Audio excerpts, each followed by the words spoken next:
A lot of people have been asking me if I would do a tutorial on how I actually did the nails that are on my channel as the background. And so I'm going to do that. Those were actually done with acrylic.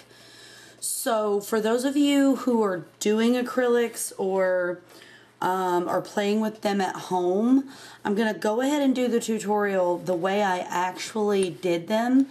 And then I will probably try to see if I can't replicate that for you with polish. Normally I use Creative Nail Design. I use Perfect Color Intense, and I use Retention, which is the primer-free lower odor monomer and polymer.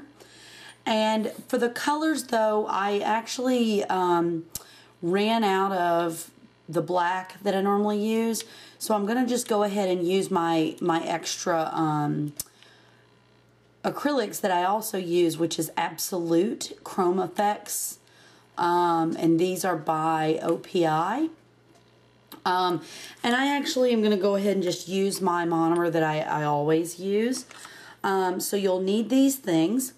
You will also need Scrub Fresh, which I have in a pump right now. I don't have it in its original bottle. That's a cleanser by Creative Nail Design. And that actually cleanses your nails and makes them sanitary. And instead of clear, I'm actually using my Perfect Color Pink over it because it really just gives it kind of a nice blend in between. So what I did was I cleaned up my acrylics. If you don't have a set on, I recommend putting a base clear or the pink underneath first. So apply your tips and then apply the acrylic. And then what I did, I've already pre-prepped my nails. I didn't clean them yet, but I pre-prepped them. I took my nail drill and I used a diamond carbide bit. And I just clean up around the edges there. And I'm cleaning off the first layer. Normally it would be just a touch thinner than this when I wear the extra colored acrylic, because, you know, that's an extra layer. So mine are going to be a little bit thicker than I normally would make them, because I don't want to go through all of that process. So I'm probably going to take these off and put a fresh set on. So once you've done that, now if you don't own a drill and you're using a nail file, I recommend a high grit, and you're going to do the same thing all the way around your nail. Clean the edges, clean the cuticle area, and clean the top. So it's called roughing up the nail. That's what you're going to do first. And if your cuticles need a little love, you need to take care of that before you clean up your nails, because you want to get rid of any debris or cuticle matter that can be around the nail or any new growth. This actually is not the remover. This is the Scrub Fresh. And I'm just going to clean each nail really well.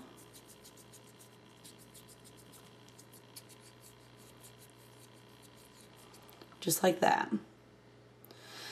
And if you're doing this over original acrylic and you have a fill, you can also use Bond-Aid, but only use your Bond-Aid. This is by OPI. It's a pH balancing agent and it dehydrates the nail.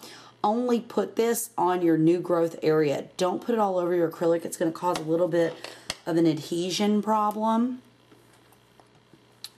And you're going to have to do one nail in its entirety and then the next nail in order for this to work.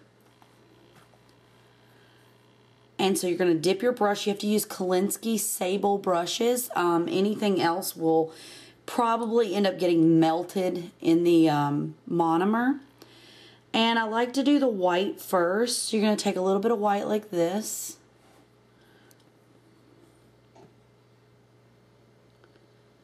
And you're going to gently apply this to the nail. And you want to leave it a little thicker in the bottom area there. And you're going to drag it up. It's not going to be quite like when you're doing your nails with regular acrylic. Because one, we're blending, so we're layering a little bit. And two, because the colored pigment acrylics normally are a little thicker, a little bit pastier. So if you can see there, I put the white on in the corner. and just kind of dragged it around. And you do want to make this as smooth as possible because it's going to cause an issue when you're buffing it if you don't. And make sure you do it thick enough that when you file it and shape it, you're not going to lose the color. And now we're going to go with the red. You're going to kind of overlap that just a touch over your white. And it doesn't have to be like really perfectly blended because that's part of the effect of this design is that it's a little bit out there. You don't have to have it perfect. And if you don't like the way it kind of looks in a spot, just take a small dollop of the color you want to blend more of in. And I use the white. The white's going to be the least dominant color in this design. Your red and black are your two dominant colors. And you want to kind of just, you know, blend that over, pull it across. And it's going to give you just a hint of pink when you mix your white in. And that's okay. So it's going to be like this.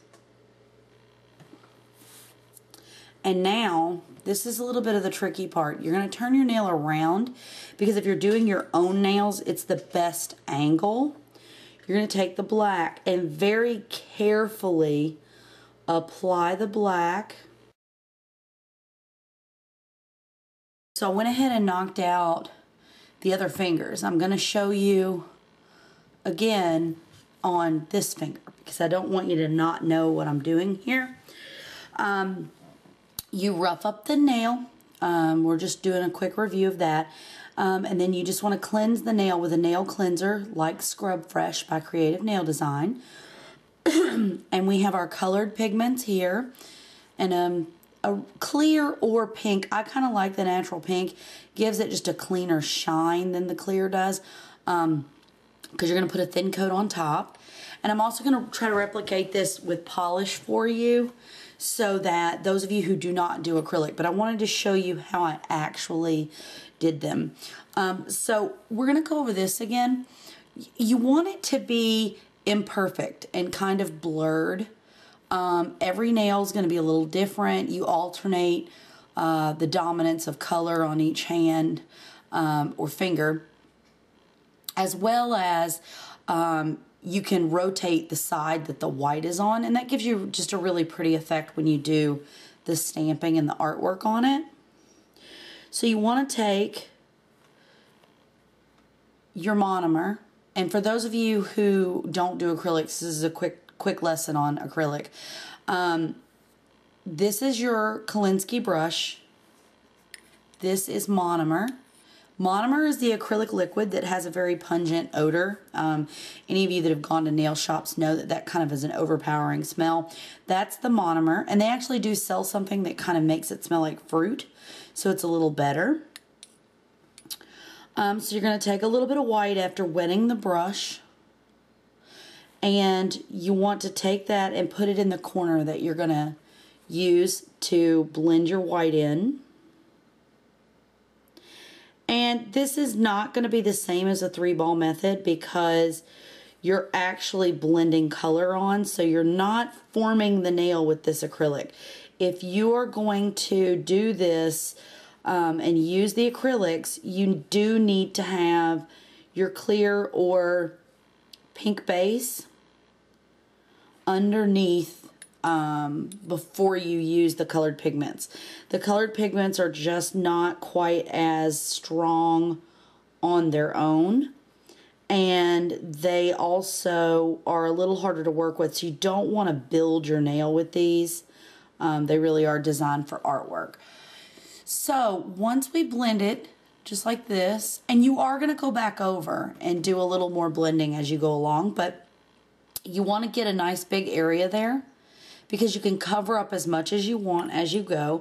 And in the pictures, you're going to see the original picture, and the picture of these, the reds are going to be just a little different too, because this one has just a touch of glimmer in it, and it's a little less deep as the red I used originally.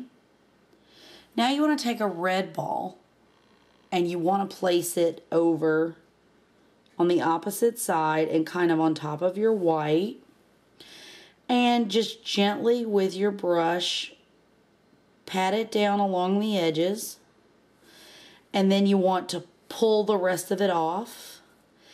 And here's where you can do a little bit of your blending now.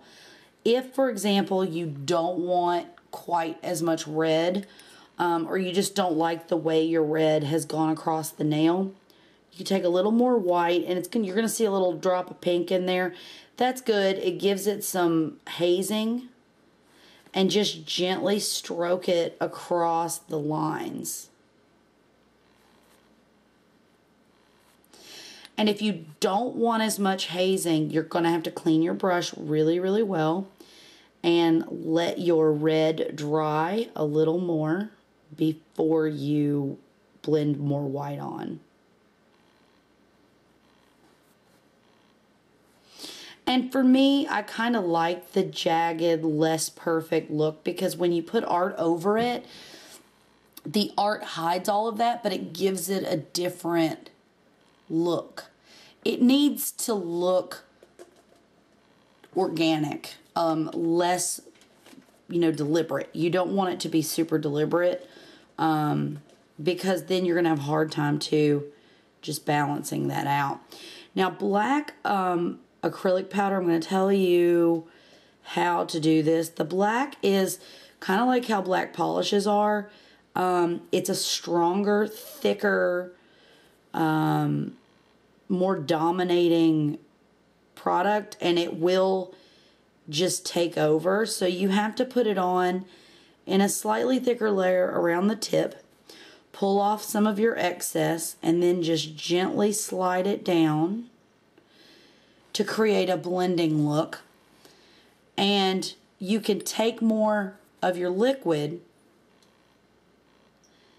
and you can erase some of your backwards blending, like I'm doing here with the brush. And I kind of wanted to do these a little less perfect too, because I want you to see that it can look good even if you don't have a complete hang of how to do them, or you haven't really used your colored acrylic. This is a good starter design as well for colored acrylics, because you don't have to have quite as much control as if you were trying to put an actual pattern in there. So now see, we have this, and you have to let this set, and then you're going to take a nail file and gently etch around it to create this fogging. I don't know if you can see that as well. There's kind of fogging. So what I want you to do is go ahead and watch what we're going to do next with these. These you want to get a nice coat of top coat. Before you do any stamping, before you do any artwork, top coat. The reason that I'm not using base coat is base coat is very thin, and it will allow for color to soak through from polishes onto your pigmented acrylic, and the pigmented acrylic will take on color much easier than your standard clear and pink and all of that.